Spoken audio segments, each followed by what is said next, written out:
We've got some fascinating insights today that you won't want to miss. Let's dive into what's happening with the Springboks and their game plan for the future. Rassie Erasmus has a unique advantage this time around.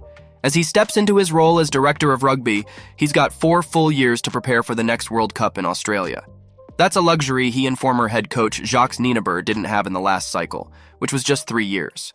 Back in 2019, after celebrating their World Cup triumph in Yokohama, the Springboks didn't play together again until a year and a half later, just before the British and Irish Lions series.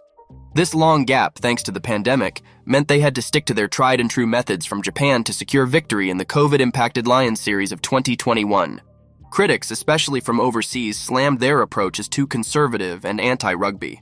But Erasmus and Nienaber knew that introducing a new game plan after such a long break was risky. Winning is everything in South African rugby, and they couldn't afford to gamble with untested strategies. The first thing we are trying to do now is to do what we didn't do in 2020 because of COVID by putting extra layers on our game. We didn't play at all in 2020. SA was the only top rugby nation that sat out the whole year.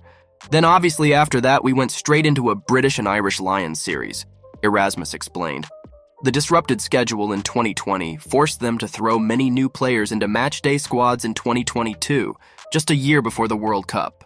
That left us in 2022, a year away from the World Cup, needing to throw in as many as sometimes 18 or 19 new players into our matchday squads for games against Wales and Bloemfontein and some away games in Argentina.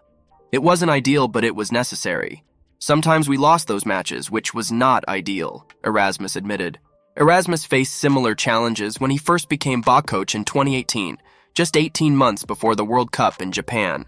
He had to experiment heavily to find the right combinations, akin to an ambulance job that the late Kitch Christie undertook when he led South Africa to victory in the 1995 World Cup. So, are you excited to see how Rassie and the Springboks will evolve with this extended preparation time? Share your thoughts in the comments, and stay tuned to Green and Gold Army News for more updates and behind-the-scenes action.